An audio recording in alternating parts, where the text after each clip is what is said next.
प्यारे दोस्तों, बहुत बहुत स्वागत है आपका। और मैं आपको बताना चाहूँगी कि अभी सुबह की 8:30 बजे हैं। ठीक है। तो अभी किचन में नाश्ता बन रहा है बच्चों के लिए।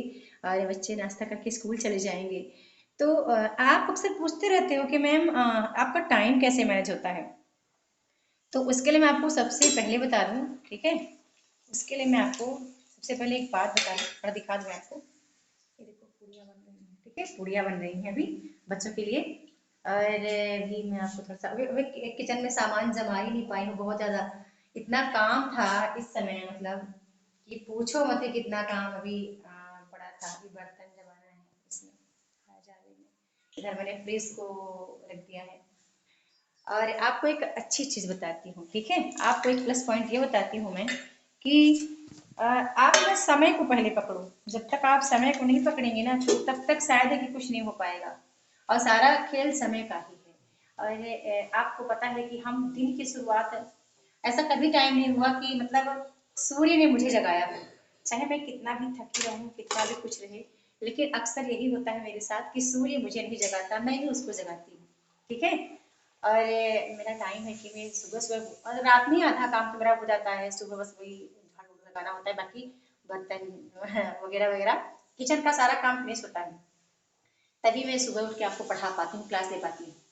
ठीक है। तो अभी आप गृहिणी हैं, तो ऐसा नहीं है कि आप कहते हैं, बहुत सी हमारी सखियां कहती हैं कि मैम हमें समय नहीं मिलता है, काम काम इतना ज्यादा होता है कि टाइम ही नहीं मिलता उनको, ऐसा बोलती हैं। ठीक है। तो ये नहीं है कि टाइम नहीं मिलता। आप सोचो कि जितने सक्सेसफुल लोग हैं, 24 घंटे उनके पास भी होते हैं। ठीक है, 24 घंटे भी उनके पास ही होते हैं। मैं आपको एक प्लस पॉइंट दिखाना चाहती हूँ। प्लस पॉइंट ये है कि जब हम किचन में खाना बना रहे होते हैं, तो वहीं से हम किचन से हम अपने भगवान जी को देख रहे होते हैं। ये मैं आपको दिखाना चाह रही थी, ये मेरे लिए सबसे अच्छा था। ठीक है।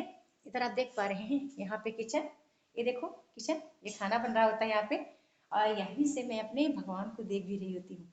तो ये जो था ना, ये दृश्य मैं आपको बताना चाह रही थी कि जब भी जितने टाइम मैं यहाँ पे रहती हूँ, तो उतने टाइम मेरा इनका दर्शन होता रहता है। सेम वहां से ये सीधे मुझे दिखते हैं इधर से। ठीक है। इधर से मुझे ये सीधे दिख जाते हैं। मैं आपको ये दिखाना चाह रही थी। ठीक है। और अभी तो काम हो रहा है। अभी मतलब एक टाइम फिक्स है मेरा कि मुझे इतने समय पे इतना काम करना है। और ये रहा मेरा ब्लूटूथ, इससे मैं बहुत कुछ सीखती हूँ। ठीक है। मतलब कोई मुझे कुछ पढ़ना हुआ तो मैं इसको ऑन करूंगी, और मैं अपना काम करती रहती हूँ किचन में, और इसे सुनती रहती हूँ। तो मैं आपको अक्सर बोलती हूँ कि आप मेरी जैसे वीडियोस है ना, तो जैसे चाहे जैसे वीडियो लाइव हो या कोई भी हो, तो आप खाना बनाते बनाते भी सुन सकते हैं। आप छोटा सा ब्लूटूथ ले लेना जो कान में लगता है। और ये भी मतलब उतने होता है, उतने रुपए का आता है, चाहे ये छोटा सा रहे या बड़ा चले। ठीक है। तो ये वीडियो बनाने का सबसे पहला मोटिव ये है कि आप टाइम को कैसे पकड़ोगे।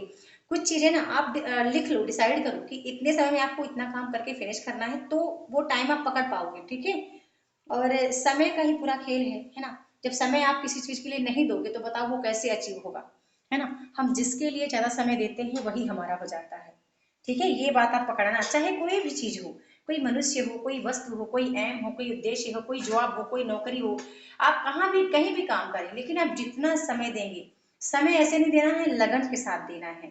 ठीक है। कि आपने 1 घंटे का टाइम दिया है स्टडी के लिए, जो चीज आप पढ़ रहे थे, तो उसका कितना परसेंट है जो आपके दिमाग पे आया है।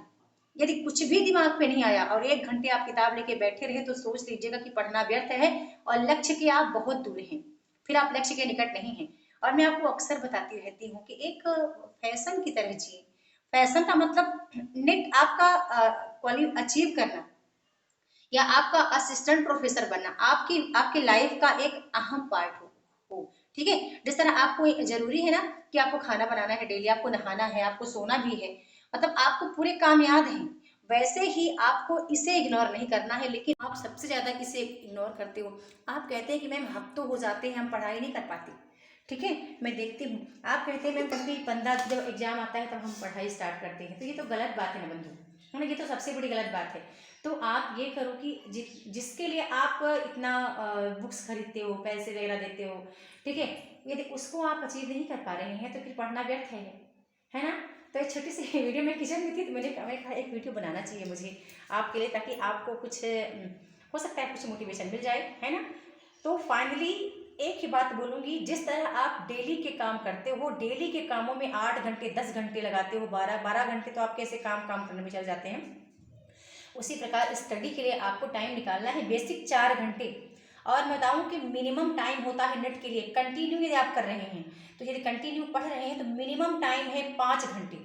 4 से 5 घंटे सबसे मिनिमम टाइम है। अधिकतम आप दे सकते हो 6-7 घंटे, आप चाहें तो दोनों पेपर पढ़ना है। पेपर कठिन नहीं कठिन आता है समय, सरल पेपर नहीं आता है, कॉन्सेप्ट वाले पेपर आते हैं।